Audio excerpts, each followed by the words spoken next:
Eh bien, bonsoir. Bonsoir.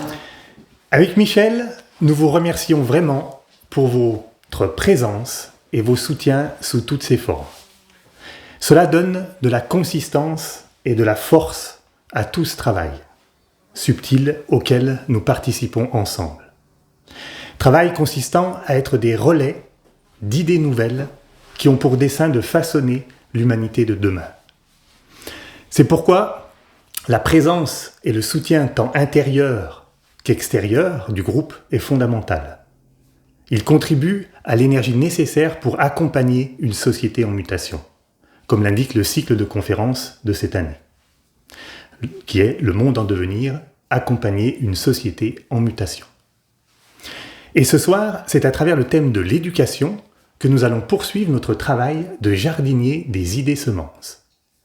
Lors des 3 premières conférences, nous avons cherché à nourrir les idées nouvelles qui germent au sein des domaines de la religion, de la politique et de l'économie.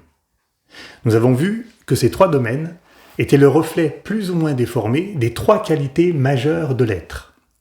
L'amour pour la religion, la volonté pour la politique et l'intelligence créatrice pour l'économie. L'éducation, elle, est le chemin qui nous conduit justement à devenir de véritables... L'éducation, c'est le chemin qui nous conduit à ces 3 qualités de l'être, comme nous allons le voir ce soir. Elle nous conduit à devenir de véritables citoyens du monde, pour faire référence aussi au titre de ce soir. Citoyens dont l'intelligence créatrice, motivée par l'amour-unité, est rendue puissante et efficace par la volonté du bien commun. Mais il ne vous aura pas échappé que nous n'en sommes pas encore tout à fait là. En effet, actuellement, l'éducation, le système éducatif est à son balbutiement. Cela fait très peu de temps qu'une petite partie de l'humanité prend conscience de l'importance de l'éducation comme moyen de conduire l'humanité vers sa véritable nature. Il faut réaliser que jusqu'au siècle dernier, l'éducation dans le monde était ou inexistante ou franchement rudimentaire, et le plus souvent reléguée aux parents ou au reste de la famille qui n'avaient que très peu de temps pour cela. Étaient alors enseignées les bases de la coordination motrice pour pouvoir se servir de son corps physique et participer aux travaux de la communauté, mais sans plus. D'ailleurs, jusque dans les années 1900, le taux de scolarisation et d'alphabétisation de la population mondiale était seulement, tenez-vous bien, autour de 10%. Et ceci en majorité pour les hommes. Cependant, en un siècle, l'alphabétisation a fait un bond en avant spectaculaire pour atteindre plus de 99% de la population mondiale aujourd'hui. C'est un bouleversement total du monde de l'éducation. Bien que d'énormes progrès restent encore à faire dans certains pays d'Afrique, comme c'est le cas au Niger, au Mali ou d'autres pays, où le taux d'alphabétisation justement des adultes oscille encore seulement entre 30 et 40%, avec de grosses disparités entre hommes et femmes. D'une manière générale, dans les pays développés, même avec la scolarisation obligatoire et les études supérieures, l'éducation reste assez rudimentaire au regard de ce qu'elle sera dans un avenir plus ou moins lointain. C'est justement ce que nous chercherons à clarifier ce soir. Mais avant de détailler notre recherche, il peut être nécessaire de bien comprendre les principes généraux de l'éducation qui nous permettront de prendre du recul, de dégager une vision panoramique pour réaliser ce qui se joue derrière les apparences. Tout d'abord, partons de l'étymologie du mot éducation qui est très riche d'enseignements. Il est composé de ex, hors de, à l'extérieur de, et de doucare, mener, conduire, élever, tirer à soi.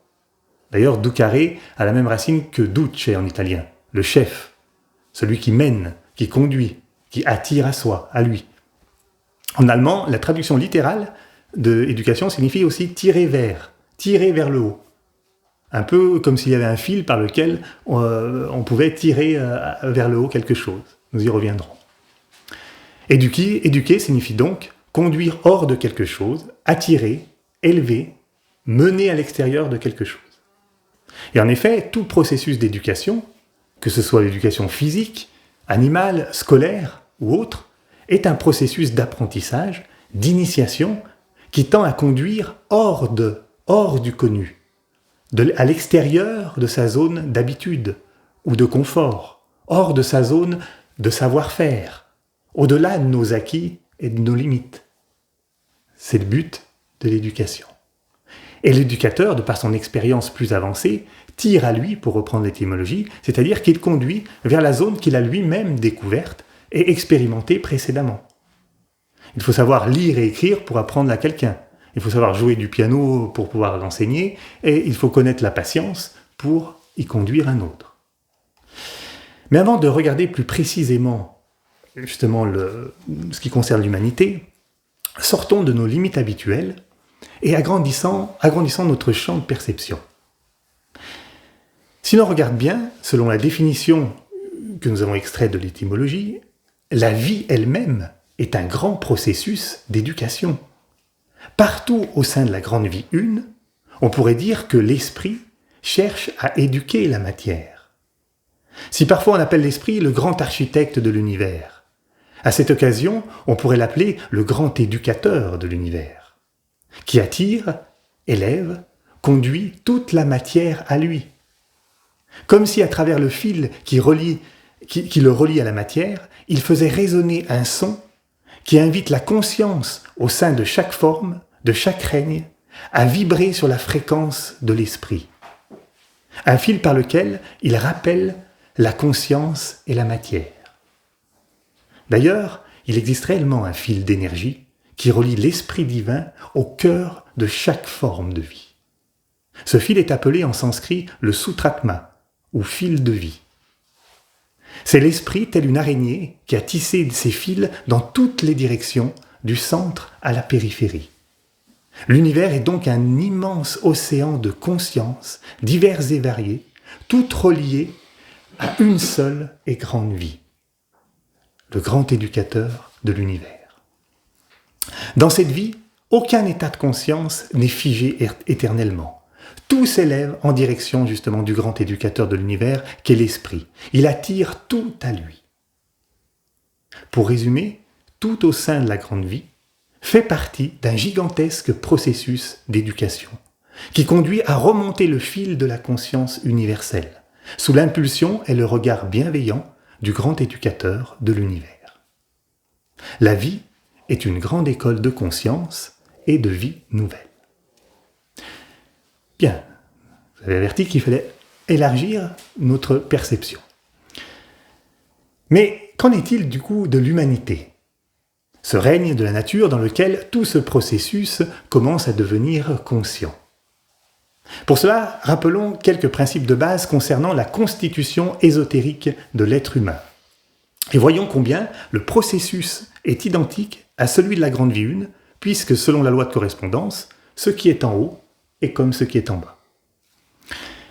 Alors, voici un schéma.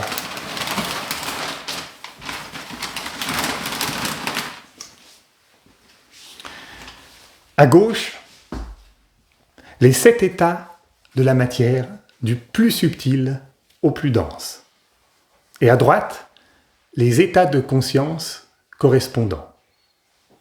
Notez aussi, entre parenthèses, que le triangle, de manière générale, symbolise toujours les 3 qualités de l'être. À l'origine, nous sommes monades ou esprits, le triangle du haut. Bien que ce ne soit pas l'esprit de la vie une dont nous parlions précédemment. C'est une octave très inférieure, bien qu'immensément subtile pour nous actuellement. En tant que monade, notre conscience vibre à l'unisson avec l'âme une de la planète. Au-delà, c'est l'ouverture qu'il y a vers le haut sur le schéma, il y a d'autres états de conscience, toujours plus proches du grand éducateur de l'univers. Mais sur le plan de la monade, les qualités de volonté, d'amour, unité et d'intelligence créatrice ne font plus qu'un, et sont vécues au niveau le plus élevé qu'il soit possible de les vivre sur la planète actuellement, car c'est la nature même de l'âme planétaire. Même si ici la qualité principale, au niveau de la monade, est la volonté, le rayon 1, mis tout à droite, qui permet d'unir la volonté au dessin planétaire, en lien avec la volonté du système solaire. C'est vous dire qu'il y a encore du boulot. D'ailleurs, heureusement que certains êtres ont fait l'effort de nous retranscrire un tant soit peu ce qu'ils pouvaient s'y vivre, sinon on serait incapable d'en dire quoi que ce soit. Bien, mais maintenant retraçons ensemble notre voyage dans les profondeurs de la matière. Car n'oublions pas qu'en tant que monade, nous avons fait le choix réfléchi de descendre en incarnation pour aller subtiliser la matière du plan physique dense. Si, nous avons bien choisi. C'est la grande loi de don auquel toutes les monades répondent en se donnant pleinement à ce travail de subtilisation de la matière. Et pour cela, tel un spéléologue prêt à descendre dans un gouffre vertical, nous avons prévu une corde pour pouvoir explorer tous les étages jusqu'en bas, en s'assurant de pouvoir remonter. Pas bête, la monade. Cette corde, vous l'aurez compris, c'est le fameux Sutratma, ce fil de vie par lequel l'esprit a pu descendre au sein de la matière. Il est symbolisé, sur le schéma, par les flèches descendantes qui traversent tous les états de la matière. D'ailleurs, dans le milieu des sports acrobatiques, il existe ce qu'on appelle la ligne de vie. C'est une attache qui nous relie au point source, sans laquelle on risque justement de perdre la vie. Pour nous, c'est donc le fil qui nous empêchera de tomber et de sombrer, de se perdre totalement et définitivement dans la séparativité de la matière et des formes. Ce fil, ou Sutratma, qui relie la monade que nous sommes au corps physique, passe par tous les états de conscience du plus subtil au plus dense de l'être, partant du plus haut vers le plus bas. En effet, cette descente se fait par paliers, par étapes, plan par plan, jusqu'au plan du coup de la matière la plus dense, où prend naissance le corps physique, le petit carré tout en bas. Pour faire simple, et nous aider à comprendre les grandes lignes, il y a 3 grandes étapes dans cette descente. La première étape est la descente sur le plan Atma, Buddhi et Manas, ou 3e, 4e et 5e plan de la matière en partant du haut. Ce qui donne naissance à la triade spirituelle, que l'on nomme parfois l'âme sur son propre plan. Sa note dominante est le rayon 2, d'amour-unité ou amour-sagesse. La deuxième étape est la descente sur le 3e éther mental, ou 3e sous-plan du plan mental, qui donne naissance au corps causal, que l'on nomme parfois aussi l'observateur, le penseur ou l'âme individuelle, qui n'est en fait que le corps physique de l'âme, c'est-à-dire la partie la plus dense de la subtilité, si l'on peut s'exprimer ainsi. Et la 3e étape concerne la descente dans les plans les plus denses, du mental inférieur, de l'émotionnel et du physique. C'est là que les 3 corps de l'humain se forment et donnent naissance à la triade matérielle, ou personnalité, en lien avec le rayon 3 d'intelligence créatrice. Au départ, et ce pendant une longue période, les 3 qualités de la personnalité ne sont que les reflets déformés des 3 qualités de l'âme, comme nous l'avons souvent détaillé dans les précédentes conférences. Le Sutratma, représenté donc en rouge, est en fait plus comme une corde tressée de 3 fils. 3 fils partant des 3 qualités majeures, et chacun de ces fils passant par l'âme pour finir par s'ancrer dans 3 points précis du corps physique. Voilà un schéma simplifié qui représente cela.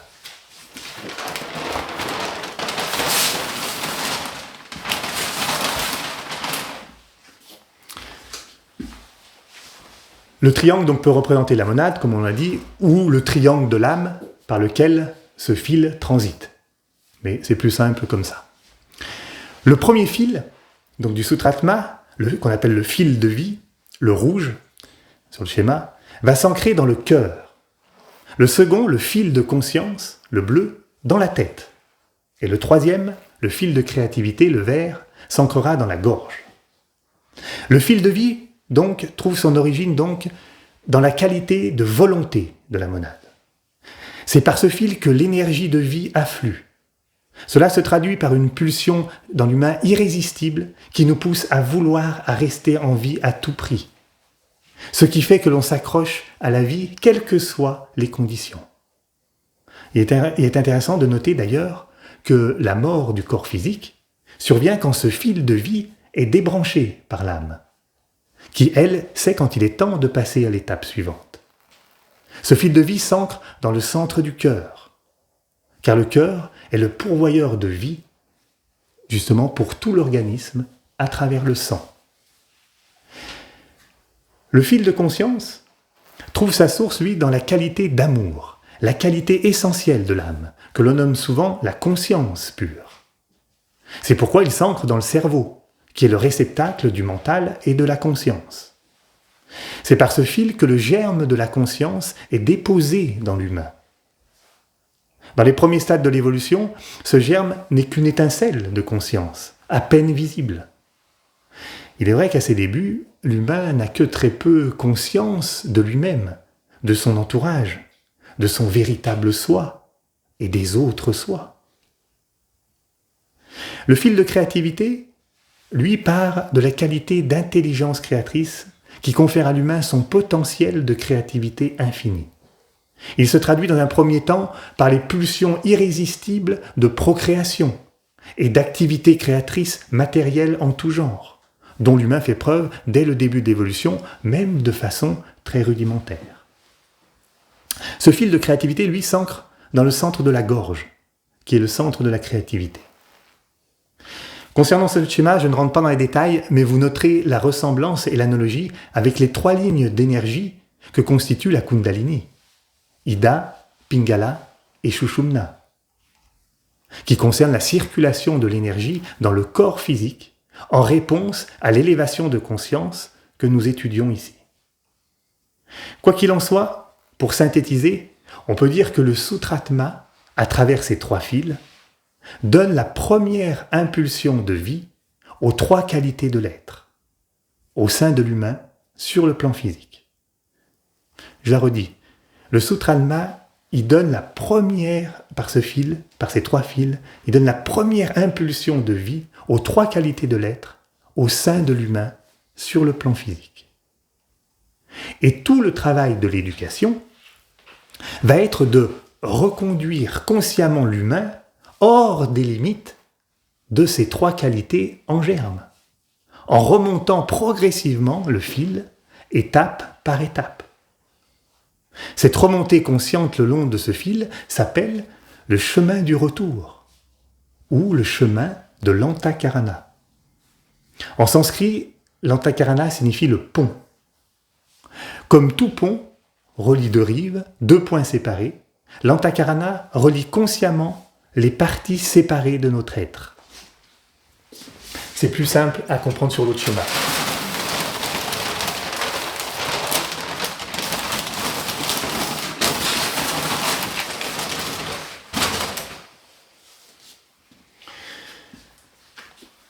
Donc, les premiers ponts que va relier ce chemin du retour s'établissent entre nos 3 corps pour construire une unité de personnalité.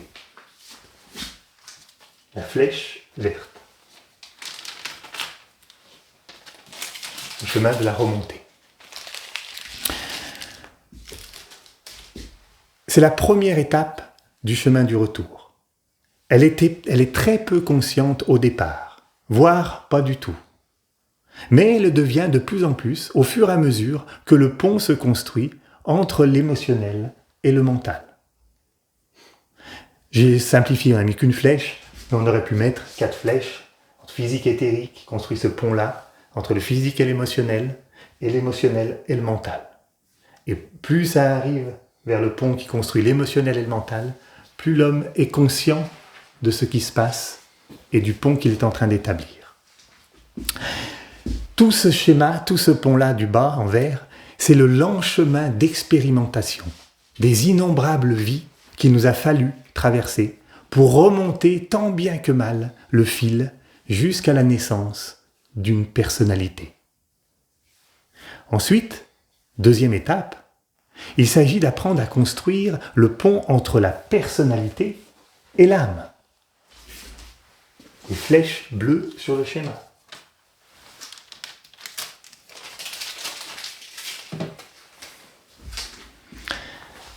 Il se fait en 2 étapes, et c'est cela que l'on appelle techniquement la science de l'Antakarana.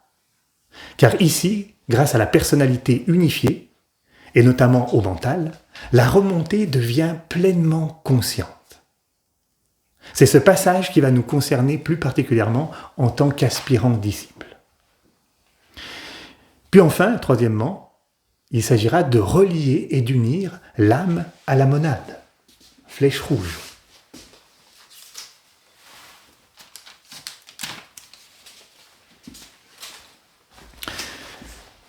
Là, c'est un apprentissage qui transcende la conscience, pour être remplacé par l'aspect vie. Mais c'est un autre sujet qui ne nous concerne pas pour l'instant. Voilà donc les étapes du grand chemin du retour. Dit autrement, l'Antakarana relie l'intelligence à l'amour, puis l'amour intelligent à la volonté, afin de réaliser la grande réunification de l'être. Il retrace de plus en plus consciemment, de bas vers le haut, le chemin du retour ouvert par le Sutratma. Tout est dans le mot « consciemment », car il est vrai que dans l'absolu, ces différentes parties de l'être ne sont pas séparées. D'ailleurs, beaucoup de personnes s'appuient sur cette vérité absolue pour justifier le statu quo sensible, un immobilisme de travail conscient et mental, puisque tout serait déjà un. Il n'y aurait donc plus rien à accomplir. Toutefois, il faut réaliser que d'une manière relative, dans l'espace et le temps, dans notre voyage dans le monde des formes, nous avons momentanément perdu la conscience de notre véritable nature. Que nous ne nous percevons que vaguement, voire même pas du tout, comme un avec tout ce qui vit. Et encore moins nous participons consciemment au dessein planétaire. Si c'était le cas, on se comporterait comme des maîtres de sagesse au quotidien, qui eux ont opéré la grande réunification de l'être. Il reste donc énormément de travail à accomplir pour cela. Tout comme n'importe quel apprentissage, ce sentier du retour, et notamment celui qui concerne le pont entre la personnalité et l'âme, implique toutes les ressources de l'humain et fait appel à une discipline consciente, sensible et mentale. Il requiert persévérance et détermination afin de sortir des limites de la personnalité.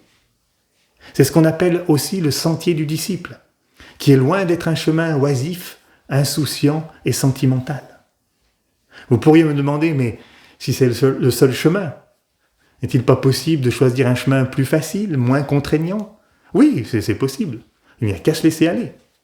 Mais quoi qu'il en soit, le grand éducateur de l'univers nous attire à lui, cherche à nous élever, à nous faire sortir de nos zones de confort. Alors, lorsque nous choisissons de prendre le sentier du transat, les régisseurs du karma, on pourrait dire les professeurs du grand éducateur, se chargeront de nous présenter et représenter les épreuves qui finiront par nous faire grandir. En fait, dans la grande école de la vie, nous avons le choix entre le long et lent et souvent douloureux chemin de l'inconscience, ou bien le plus court, rapide et de plus en plus joyeux chemin de la conscience. À nous de choisir, car nous avons toujours le libre arbitre. Puisque nous en sommes dans les mises au point, profitons-en pour souligner que cette remontée consciente se fait au sein même de la matière la plus dense, physique, émotionnelle et mentale. Cela ne concerne nullement une tentative d'échapper ou de fuir l'incarnation, comme pourrait le suggérer les flèches montantes. Il s'agit de rejoindre notre nature pour la laisser s'écouler à travers les corps, de libérer ses qualités au sein de l'incarnation. Ceci est très bien symbolisé justement sur le schéma si on le regarde d'une façon globale, où l'on voit ce courant ascendant qui va libérer un nouveau courant de qualité descendante. Car au départ, le canal ouvert par le Sutratma, c'est un fil, il est si étroit, si fin, que les qualités divines ne peuvent qu'être limitées, déformées, en passant le long de ce fil. C'est seulement un filet, un petit fil de qualité, comme on avait dit, qui dépose le germe des qualités au sein de l'humain. Mais ensuite, grâce au solide et large pont qu'est l'Antakarana, les qualités de l'être pourront descendre, circuler à travers ce pont dans toute leur entièreté. En effet, lorsque ce pont est construit et utilisé dans les deux sens, comme un pont à double circulation, nous retrouvons toute la science de l'invocation-évocation que nous avions détaillée dans la conférence sur la religion. Ce qui nous permettra de dire, comme ceux qui l'ont réalisé avant nous, « Je suis dans ce monde, mais pas de ce monde ». L'éducation ou l'élévation n'est donc pas un échappatoire à l'incarnation, mais un moyen d'incarner notre véritable nature. Bien. Voyons maintenant plus précisément cette construction de pont, mais en lien avec l'éducation héritée de l'ancienne ère des poissons et celle de la nouvelle ère du Verseau, comme on l'a fait dans les autres conférences. En fait, l'éducation, jusqu'à maintenant, s'est essentiellement occupée de remonter l'Antakarana jusqu'à la personnalité, la flèche verte. Elle a permis à l'humain donc de tisser les fils qui relient donc, on a dit, les trois corps entre eux jusqu'à pouvoir tisser une personnalité soit consciente. En passant d'un corps à l'autre, de l'éthérique au physique, puis de l'émotionnel au mental jusqu'à la personnalité, en construisant ces ponts, l'humanité est sortie successivement des limites inhérentes à chacun de ses corps, pour émerger dans la nouvelle limite imposée par la personnalité unifiée. Voyons cela de plus près.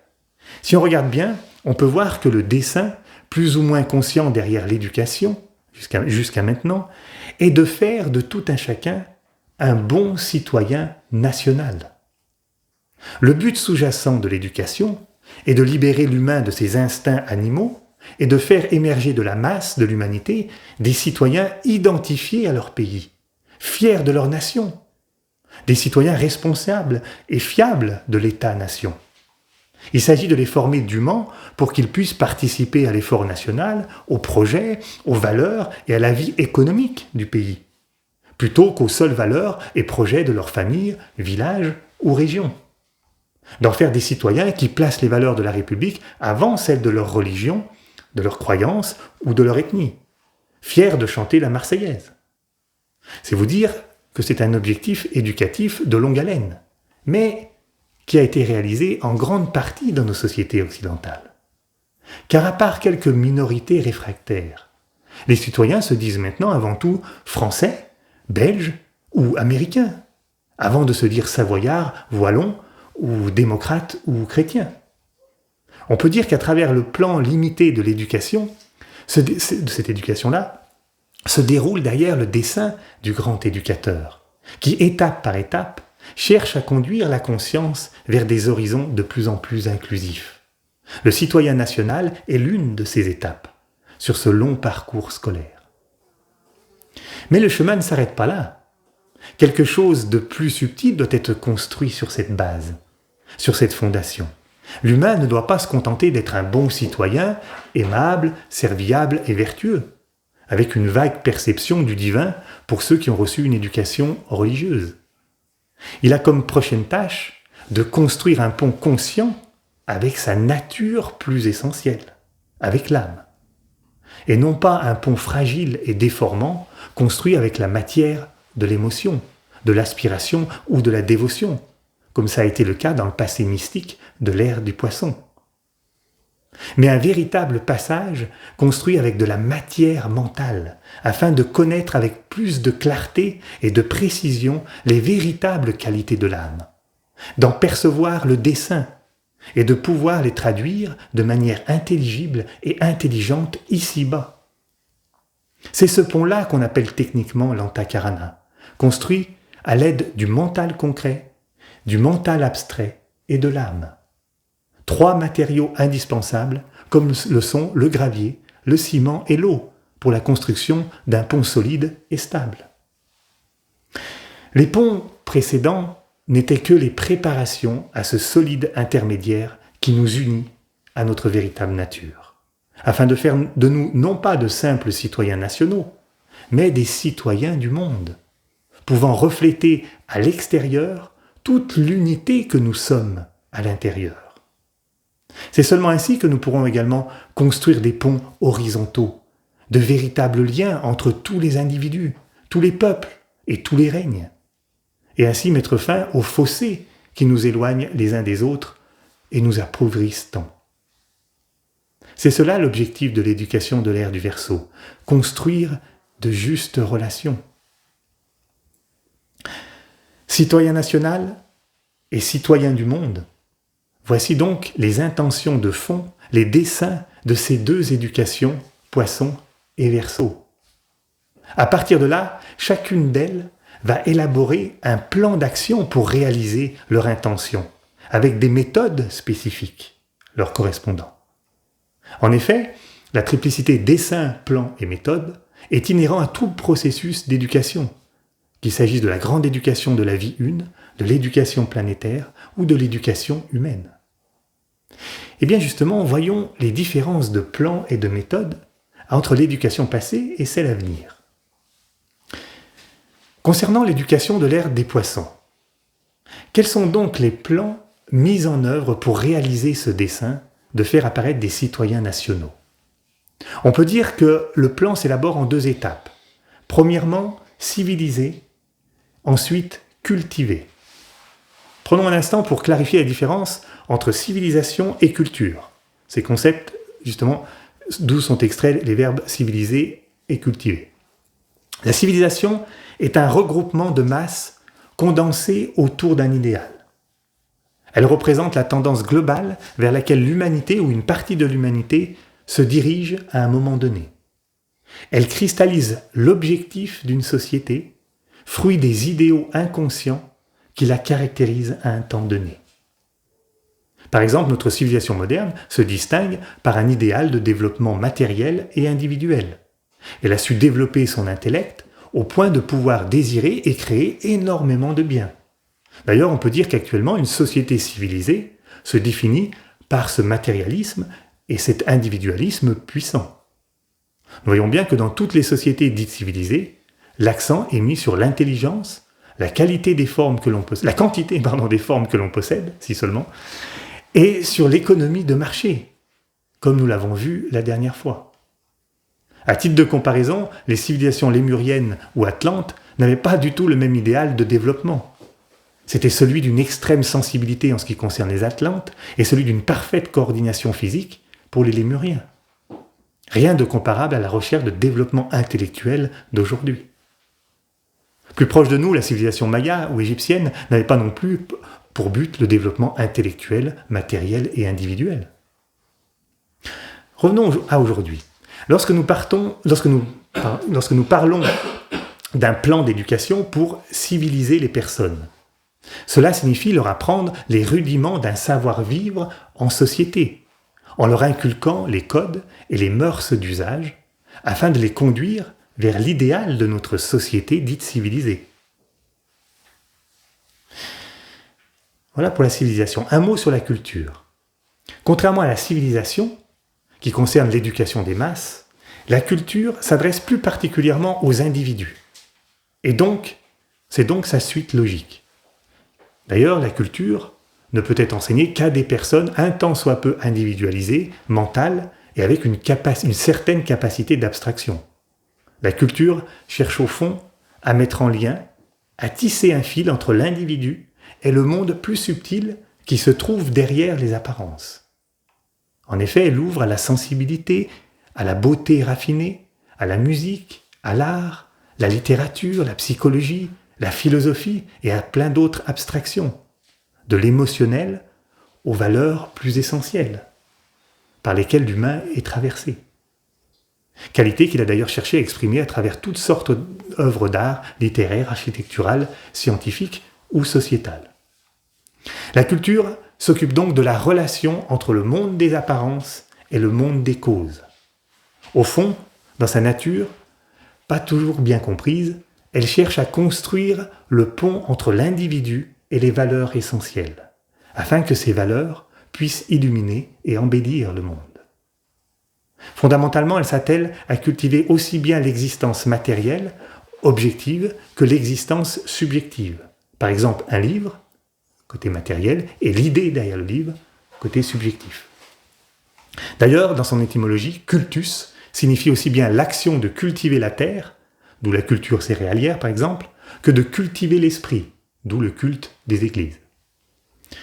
Contrairement au fait de civiliser, qui lui met l'accent essentiellement sur le développement formel, individuel et matériel, en apprenant les codes rudimentaires d'une société, comme lire, écrire par exemple. Mais n'oublions pas que la civilisation est un marchepied indispensable pour s'ouvrir à la culture et devenir des êtres cultivés. En effet, quand la première étape du plan qui concerne de civiliser les masses est réalisée, il s'agit ensuite de passer à la deuxième étape qui est de cultiver l'individu. C'est ce à quoi s'emploie la suite de la scolarité, et notamment dans le secondaire, ainsi que les études supérieures, où la personne est finalement poussée à choisir un travail en fonction de sa sensibilité et de son affinité au domaine auquel la culture lui a permis d'accéder. Arrêtons-nous maintenant un instant justement sur les méthodes employées, des dessins, plans, le plan donc civilisé et cultivé, et les méthodes pour cela, pour justement civiliser les masses et leur enseigner un tant soit peu de culture. Tout d'abord, la méthode de base est le développement de la lecture, de l'écriture et de l'arithmétique. En effet, à l'école obligatoire jusqu'à 13 ans, puis après jusqu'à 16 ans de nos jours, permet tout juste de maîtriser ces trois domaines, qui donnent ensuite accès à la culture générale, pour ceux qui continuent volontairement la scolarité. Bien que nécessaire, cette méthode d'éducation pose plusieurs problèmes et limites. Tout d'abord, cette éducation est souvent effectuée sous la contrainte de programmes imposés, qui ne respectent pas du tout le rythme des enfants, où seule une minorité trouve le goût de l'apprentissage et aspire d'elle-même à continuer à apprendre à se développer. D'autre part, l'accent est mis excessivement sur le côté forme, programme, efficacité, sans tenir compte de l'importance de la qualité d'être, l'importance de la bienveillance, de l'amour, de la patience, cette atmosphère indispensable au bon développement de l'enfant. Les professeurs, n'ayant pas non plus été élevés dans de telles conditions, sont formés à enseigner d'une manière tristement académique. Tout cela contribue aux nombreux échecs scolaires, troubles psychologiques, tant chez les professeurs et que chez les enfants. Ces enfants qui, au lieu de s'ouvrir, se renferment, jusqu'à parfois devenir antisociales, se mettant à l'écart de la société, de l'école et du système en général. Ce qui est malheureusement un terreau fertile pour tous les courants démagogiques, antisystèmes et complotistes qui tendent à déconstruire tous les efforts de ceux qui œuvrent à une société de bien commun. D'autre part, de plus en plus d'éducateurs n'en peuvent plus de ne pas pouvoir exercer dans des conditions saines et propices à cette qualité d'enseignement, dont témoigne d'ailleurs le nombre croissant de manifestations du corps enseignant et le nombre de ministres qui défilent en si peu de mois à la tête de l'éducation. Mais aussi le succès de films comme Le Cercle des poètes disparus, qui est le reflet d'un idéal, d'une aspiration à ce que l'on aurait aimé vivre d'un côté et de l'autre du bureau. Par ailleurs, dans le secondaire et même à l'université, où l'ouverture de la culture générale est censée être développée, il est problématique que l'accent soit mis constamment sur l'histoire du passé, les idéaux colonialistes, sur nos héros nationaux et leurs grandes batailles triomphantes ayant causé des millions de morts, une souffrance indicible et asservi de nombreux peuples.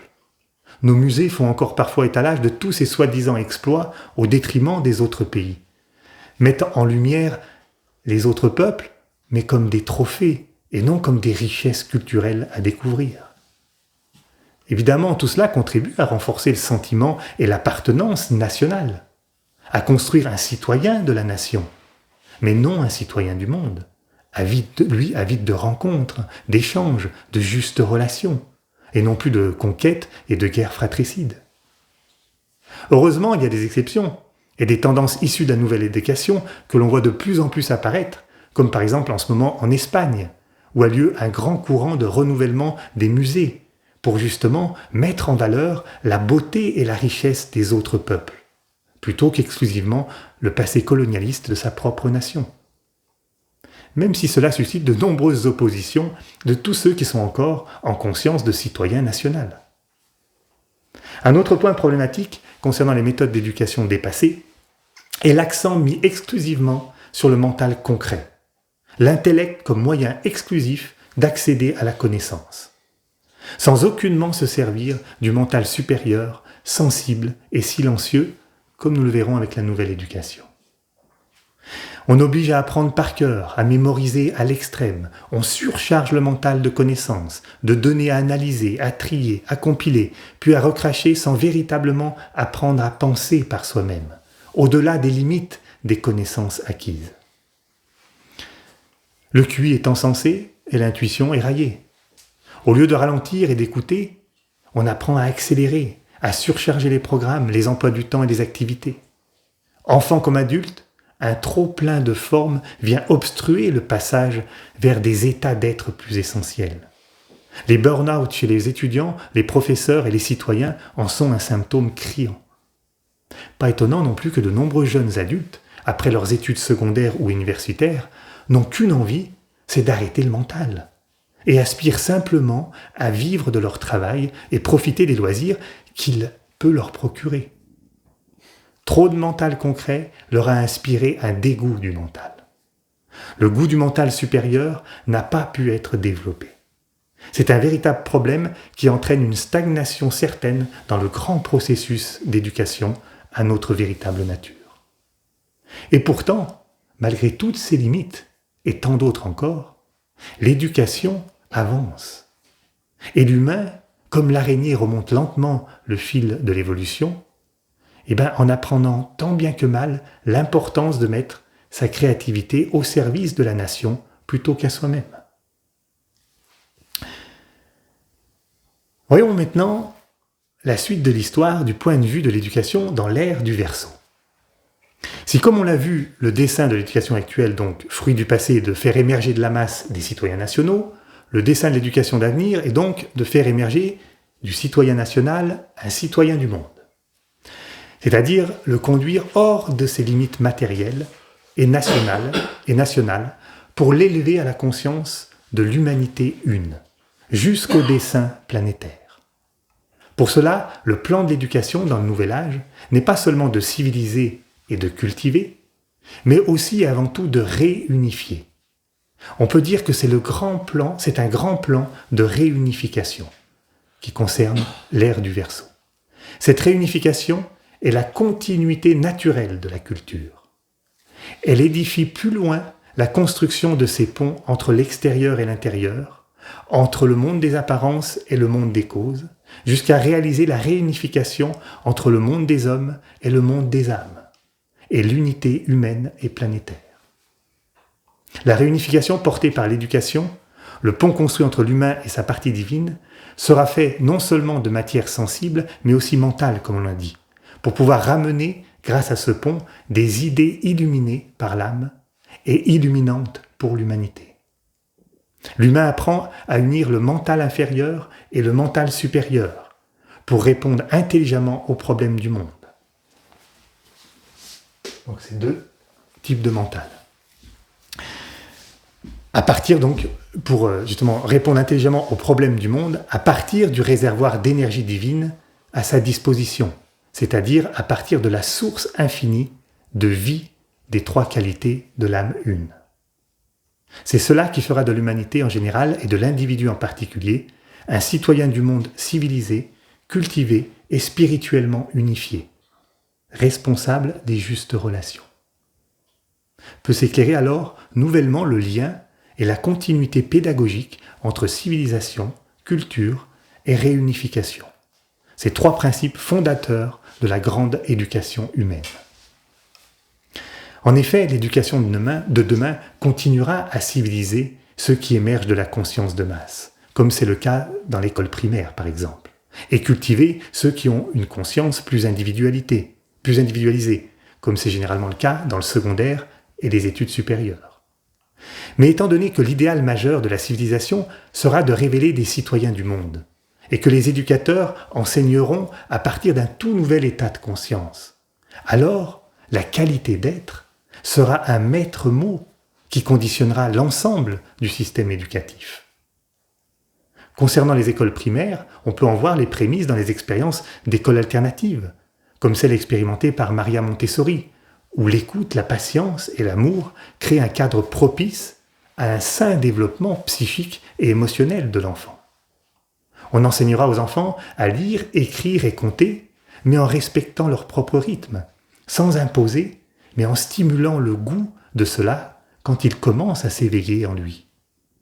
Dans l'ensemble du cursus scolaire, le vieil idéal de compétition, qui soi-disant stimule la créativité, sans vouloir voir qu'il détruit beaucoup plus qu'il ne crée, sera remplacé par la pratique de la coopération, comme source d'inventivité et de créativité utile à tous et enrichissante pour tous. Dès le plus jeune âge, on apprendra et on développera le goût pour les temps de silence, d'écoute, prémisse de la méditation plus profonde qui les attend à l'âge adulte. On voit déjà poindre des initiatives dans ce sens, où la méditation de pleine conscience, chez les jeunes enfants, donne des résultats encourageants concernant leur attention ainsi que la gestion de leurs émotions. On apprendra de plus en plus tôt à réfléchir, partager et même philosopher sur des sujets que l'on n'aura pas auparavant remplis et saturés de connaissances concrètes. Ceci afin d'apprendre à faire émerger le nouveau, l'inconnu, de l'intérieur de soi-même, ainsi que de l'interrelation avec les autres. Les ateliers de l'association SEV, Savoir-être et vivre ensemble, qui consiste à introduire la philosophie chez les jeunes enfants, prouvent que cela est non seulement possible, mais souhaitable pour apprendre à vivre ensemble. La culture évoluera elle aussi. On n'enseignera par exemple plus du tout l'histoire de la même manière.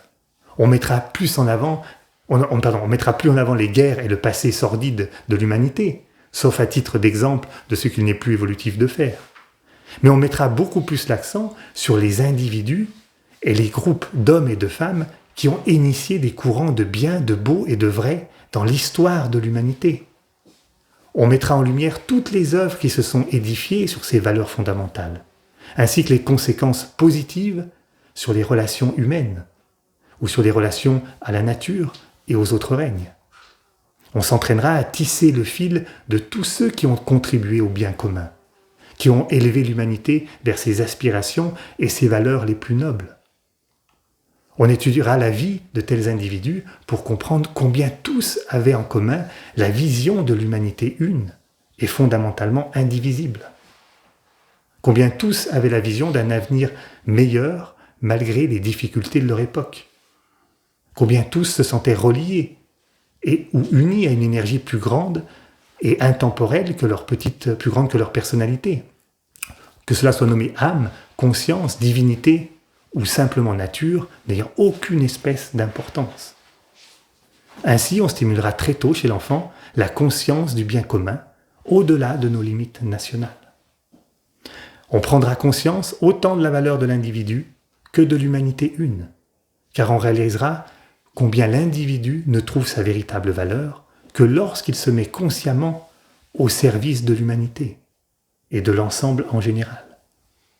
Seulement ainsi émergera progressivement le goût du citoyen du monde, qui viendra transcender le citoyen national sans pour autant nier l'importance de son propre pays, avec ses spécificités, ses problèmes et ses qualités.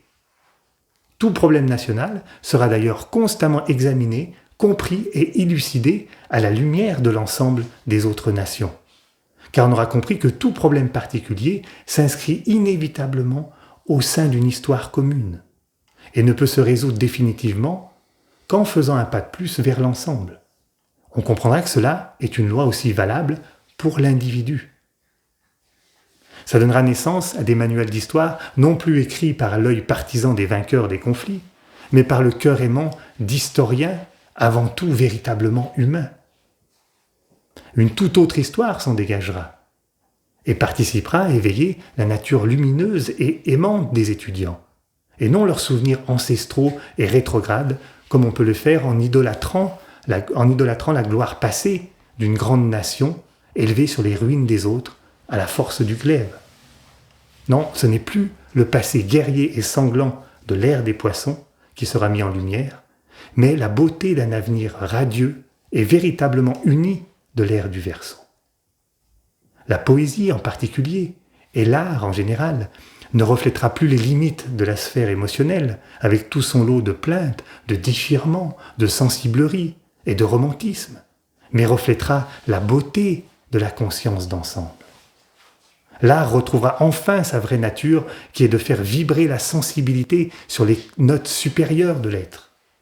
Que ce soit l'histoire, la géographie, l'art, la littérature, la philosophie ou la psychologie, ou les sciences, tout sera pensé, étudié, sous un nouveau regard. Un regard qui apprendra à discerner dans chacun de ces domaines ce qui est d'ordre involutif, c'est-à-dire ce qui retient la conscience dans les limites du passé et de la séparativité, et ce qui est d'ordre évolutif, c'est-à-dire qui permet à la conscience d'évoluer vers toujours plus d'unité. On stimulera ainsi chez l'étudiant sa sensibilité au bien, au beau et au vrai dans tous les domaines de la vie. Il sera alors naturellement conduit vers le choix d'un métier, d'une créativité qui s'inscrira dans ce courant de valeurs essentielles, qui leur a appris à reconnaître et à discerner et à aimer. Tout cet apprentissage, qui aura lieu dans le primaire et le secondaire, n'est en fait qu'une préparation au véritable plan d'éducation de l'éducation nouvelle, qui consiste justement à la réunification de l'être, à travers l'antakarana ou pont mental. Lorsque l'individu aura prouvé sa sensibilité et son aspiration aux valeurs du bien commun, alors on lui enseignera à réunifier plus consciemment l'âme et la personnalité à travers la science de l'antakarana. On lui enseignera les rudiments de la constitution ésotérique de l'être humain pour réveiller en lui la mémoire de sa véritable nature, du dessein auquel son âme et toutes les âmes participent, ainsi que le chemin qu'il reste à accomplir pour devenir une âme véritable en ce monde. On enseignera bien d'autres choses, comme la science de l'astrologie ou des rayons, mais non pas comme une pseudo-science divinatoire par laquelle l'individu cherche des réponses à ses désirs et problèmes personnels, mais une science qui a pour but de replacer l'individu au sein du tout, de lui faire prendre conscience des grandes énergies consciences qui animent et conditionnent les grands courants d'évolution, qui traversent le tissu éthérique de notre système solaire, de notre planète, et seulement ensuite de l'individu. Ainsi, il apprendra à trouver sa juste place au sein de cet univers et de cette planète. Mais revenons aux aspects plus pratiques concernant les méthodes d'éducation pour construire l'antakarana. Il est intéressant de réaliser que construire ce pont revient à développer la lecture, l'écriture et l'arithmétique dans ce qu'ils ont de plus essentiel. On développera la lecture spirituelle, l'écriture spirituelle et l'arithmétique spirituelle. Je m'explique.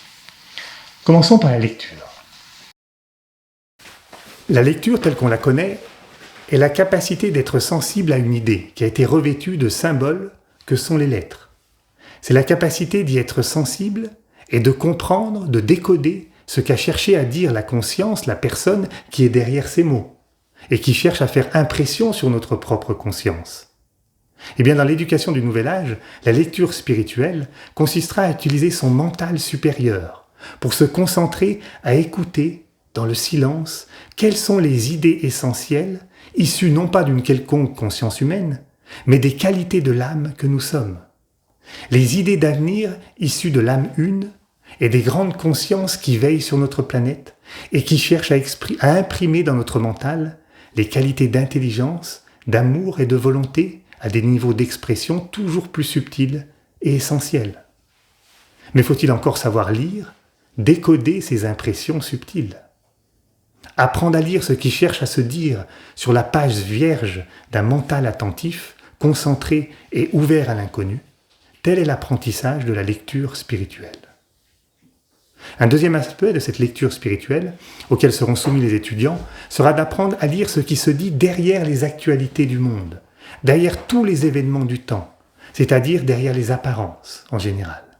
C'est la correspondance supérieure de la capacité à la lecture des journaux, à notre capacité de lecture donc des journaux et de compréhension, justement qui trouve ses limites dans une compréhension factuelle ou dans une opinion toute personnelle, où nous lisons l'actualité à la lumière de nos émotions ou de nos connaissances acquises sur le sujet en question. Apprendre à lire derrière les actualités du monde suppose dans un premier temps de s'y intéresser, ce qui demande déjà un intérêt pour ce qui se passe en dehors de sa petite sphère personnelle. Ensuite, de lire cet événement à la lumière de l'âme, c'est-à-dire en le resituant dans l'histoire globale de l'évolution de la conscience, afin de prendre de la hauteur par rapport à sa petite opinion personnelle. Ce qui demande du temps, du silence et une certaine impersonnalité. Là, dans le silence de l'ensemble, il s'agit d'écouter jusqu'à pouvoir lire, c'est-à-dire être sensible et comprendre ce qui a poussé cet événement à se produire. Au départ, on y lit les motifs évidents, apparents, souvent émotionnels. Puis en remontant le fil de la conscience, plus on apprend à écouter, non pas seul, mais en tant qu'ensemble, on peut y lire une qualité, une idée essentielle que l'âme a cherché à exprimer, mais dont l'événement n'est souvent qu'un pâle reflet, voire une déformation. Ainsi, on apprend à tisser le pont entre le monde des apparences et le monde causal, c'est-à-dire ce qui est à l'origine de toutes les formes de vie. Car cela est possible, c'est possible avec l'actualité, mais aussi avec n'importe quelle apparence, car toute chose n'est que le symbole extérieur d'une réalité spirituelle intérieure à révéler. Seul le mental supérieur, en lien avec l'âme, a cette capacité de lecture spirituelle. Apprendre à lire avec le mental supérieur est l'un des objectifs majeurs de cette éducation à l'Antakarana. Qu'en est-il de l'écriture ?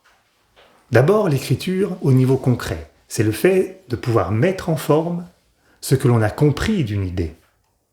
Faire l'effort de mettre par écrit ce que nous avons compris d'une idée présente dans notre mental, est la suite logique du fait d'avoir été sensible à une idée, d'en avoir perçu l'existence, comme nous l'avons dit dans la lecture, et c'est le processus d'appropriation d'une idée, car les mots que l'on utilise montrent à quel degré nous l'avons comprise, et donc notre capacité à la transmettre et la faire comprendre aux autres. Eh bien, cette faculté est en lien direct avec le mental concret, avec le mental inférieur, que l'on va éduquer à retranscrire le plus justement ce qu'on a pu lire avec le mental abstrait. On peut dire que le mental abstrait lit, le mental concret écrit.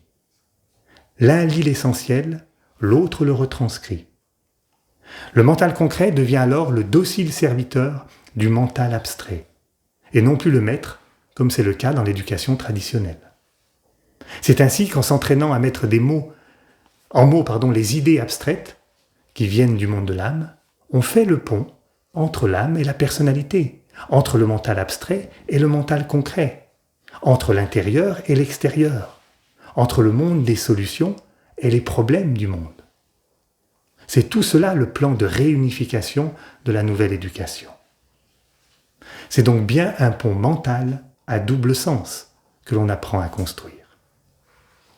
À terme, l'humain apprendra à réunir l'âme, le mental supérieur et inférieur et le cerveau physique. Ainsi, il apprendra à devenir un véritable serviteur du monde, c'est-à-dire un relais des idées d'avenir que le monde attend. Pour terminer, que dire de l'arithmétique ? Pouvons-nous lire justement derrière l'arithmétique l'idée essentielle qui cherche à se dire ? Et en écrire ou retranscrire quelque chose d'intelligible et utile à tous ? Eh bien, faisons-le ensemble. D'abord, voir factuellement ce que représente l'arithmétique sur le plan formel, en école primaire. Quelles sont les caractéristiques principales ? Nous tomberons d'accord si nous disons que c'est le fait d'apprendre à jongler avec les chiffres. Plus précisément, on y apprend le sens des proportions, à compter, mesurer, soustraire, additionner, multiplier, diviser, dans le but de résoudre quelques problèmes formels du quotidien. Par exemple, j'ai 6 œufs dans mon panier et 3 amis. Combien d'œufs puis-je partager pour être équitable ? Ou bien, quel est le cylindre qui peut rentrer dans ce carré ? Rigolez pas, j'avais bien précisé l'arithmétique à l'école primaire. Et je ne parle pas de mathématiques. Ensuite, pour apprendre à lire derrière les formes, la question à se poser maintenant est de savoir de quelle idée majeure l'arithmétique est-elle le symbole. Pour nous aider, on peut aussi constater qu'elle fait partie de la triplicité de l'enseignement de base, lecture, écriture et arithmétique. Il y aura donc une continuité avec ce que nous avons perçu de la lecture et de l'écriture spirituelle. Et on doit aussi y retrouver sur une octave supérieure ces caractéristiques principales que l'on a évoquées au départ. Tout en sachant qu'on ne parle pas justement de mathématiques beaucoup plus complexes et abstraites. Donc à partir de ces éléments, quelle est l'idée spirituelle évolutive, c'est-à-dire qui participe à la vie de l'âme, qui soit la correspondance supérieure de l'arithmétique? La question est lancée, la réponse est donnée. Petit à petit, des bribes d'idées se dévoilent à notre mental de groupe, silencieux et attentif. Alors si on écoute bien, mais ça il faut prendre le temps de le faire en méditation, on peut voir qu'au niveau supérieur, l'arithmétique est bien la continuité de la lecture et de l'écriture. Car lorsque nous avons réussi à lire, c'est-à-dire à percevoir et comprendre une idée nouvelle, une impulsion nouvelle de l'âme, une idée nouvelle, je veux dire, apercevoir une impulsion nouvelle de l'âme que nous sommes en capacité de traduire et exprimer quelque chose d'intelligible, donc lire et écrire, alors ensuite se pose le problème de la mise en œuvre au quotidien, dans le monde des formes. Alors il ne s'agit plus de savoir compter pour distribuer justement des œufs, mais il s'agit tout de même d'apprendre à résoudre les problèmes entre le monde des idées perçues et retranscrites et leur mise en pratique au quotidien. Et pour reprendre une caractéristique de l'arithmétique, il va falloir faire preuve d'un juste sens des proportions, en fonction de ce qui est possible d'incarner, de cette idée nouvellement perçue. Se demander ce que nous devons soustraire, ajouter ou multiplier dans nos attitudes ou nos activités pour que cette idée puisse prendre place au quotidien. L'arithmétique supérieure est donc l'art de savoir répondre intelligemment dans un juste rapport entre ce qui cherche à être et ce qui est possible d'être dans le monde des formes. Et trouver le compromis adéquat. Il ne s'agit plus de savoir quel diamètre de cylindre rentre dans un carré, de telle diagonale, mais de savoir à quelle mesure une idée nouvelle peut s'ajuster au monde des formes physiques, émotionnelles et mentales, et le mettre en œuvre. Voilà une des idées essentielles, évolutives et utiles à tous, qui se trouve à l'autre bout du fil de l'arithmétique. Dans ce processus de lecture, écriture et arithmétique, se trouve caché, au fond, tout le processus divin de créativité intelligente, à partir de l'âme, qui consciemment enregistre le dessein de la monade. En effet, on retrouve les trois aspects de l'être, le supérieur, l'intermédiaire et l'inférieur, tous trois réunis au service de la grande éducation. Lecture, écriture, arithmétique. Je ne détaille pas, mais cela donnera de profondes pistes de méditation à ceux qui le souhaitent. Lire, écrire et mettre en œuvre sont finalement les trois grands principes qui conditionnent tout le thème de l'éducation de haut en bas dans cette école de la vie, où chaque conscience est à la fois l'étudiant des consciences directement plus élevées et l'enseignant de celles qui se trouvent juste avant sur l'échelle de l'évolution. Et ainsi, chacun participe à élever la matière vers l'esprit. Chaque classe doit apprendre à lire ce que cherche à enseigner la classe supérieure et à l'écrire ou le retranscrire aux classes de conscience précédentes, après l'avoir ajusté à sa propre vie. Lecture, écriture, arithmétique. Nous sommes tous des enseignants et les apprenants de quelqu'un d'autre. Bien, pour conclure, notre thème sur l'éducation, 3 points. Moins long que les autres. Premièrement, que cette étude sur l'éducation ne conduise pas à opposer l'éducation ancienne à l'éducation nouvelle. Car toutes deux font partie du grand plan d'éducation de la vie comme nous l'avons vu. Néanmoins, cela ne doit pas nous empêcher de discerner clairement ce qui a correspondu tout un temps à un certain état de conscience et qui doit maintenant laisser la place à d'autres formes d'éducation qui correspondent au nouvel état de conscience en cours et à venir. Cette attitude qui discerne sans séparer est indispensable pour accompagner les idées nouvelles, tout en comprenant et acceptant les résistances momentanées qui peuvent se voir partout dans le monde et en nous-mêmes. Car en effet, il n'est pas facile de sortir de nos zones de connu et se laisser élever par le courant de l'évolution. À ce sujet, vous l'aurez compris, qu'il n'est nul besoin de faire partie de l'éducation nationale pour participer à cette nouvelle éducation. Mais que chaque fois que nous remontons le fil de la conscience, pour explorer et se laisser transformer par toujours plus d'amour-unité, nous participons à ce courant d'évolution d'éducation nouvelle. Deuxièmement, il faut réaliser que la grande réunification dont l'éducation nouvelle est porteuse, à travers la construction de l'Antakarana, aura pour conséquence de réunir, donc sur l'axe vertical, comme on l'a vu, l'axe vertical des relations intérieures, l'âme et la personnalité, l'amour et l'intelligence, le mental inférieur et le mental supérieur, la sensibilité et le mental. Et cette réunion sur l'axe vertical aura pour conséquence naturelle une grande réunification sur l'axe horizontal des relations extérieures, entre toutes les nations, entre l'Orient et l'Occident, entre les hommes et les femmes, entre l'ensemble des règnes de la nature, jusqu'à une profondeur d'unité encore jamais atteinte jusque-là. Et comme à nouvel âge de conscience, éducation nouvelle, nous pouvons présager que dans l'ère du Capricorne qui suivra celle du Verseau, le plan de l'éducation sera celui de l'esprit de synthèse. Synthèse entre les trois aspects de l'être, personnalité, l'âme et monade, où le pont se construira entre l'amour intelligent fusionné et la volonté, le troisième pont. Synthèse qui peut seulement être esquissée par les chercheurs les plus avancés de notre époque. Tant l'aspect volonté ou monade est si éloigné de l'idée que l'on peut se faire, que peut s'en faire une conscience encore si souvent limitée par la conscience personnelle sous toutes ses formes. Mais continuons à persévérer, car un jour ou l'autre, toutes nos limites actuelles ne seront que du passé. Et troisièmement, et c'est peut-être la chose la plus importante à envisager et à réaliser, c'est que l'éducation nouvelle ne cherche pas à construire ce pont d'une manière individuelle et personnelle, comme c'est souvent le cas lorsque l'on cherche à s'unir personnellement au tout. Non, il s'agit maintenant de mettre l'accent sur la construction de l'antakarana de groupe, en apprenant à rejoindre intérieurement tout le groupe des véritables citoyens du monde, qui s'attellent inlassablement à la construction de ce pont. C'est une aspiration de groupe, c'est un élan de groupe. C'est un mental de groupe, c'est un amour de groupe, et c'est une vie de groupe dont il s'agit maintenant de réaliser, et non plus seulement un rapport personnel à la vie de l'âme.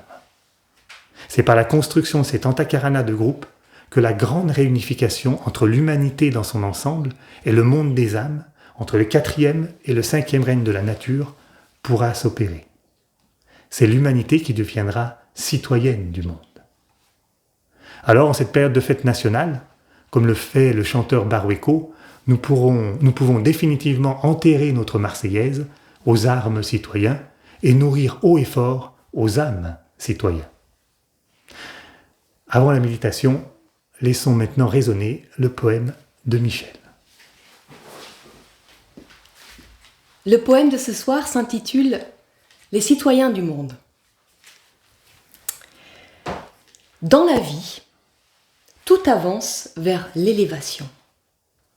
Pour cela, l'esprit cherche à tirer à partir de sa haute position toute la matière en sa noble direction. La plupart du temps, cela se fait d'une façon assez naturelle. Mais dans l'humanité, cela devient un peu différent.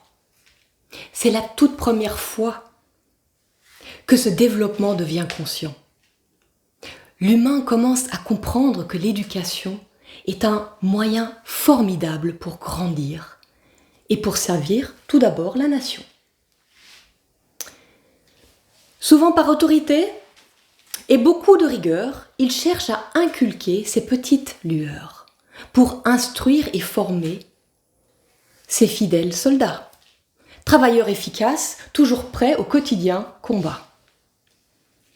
Au départ, seulement les rudiments de lecture d'écriture et de calcul lui sont insufflées.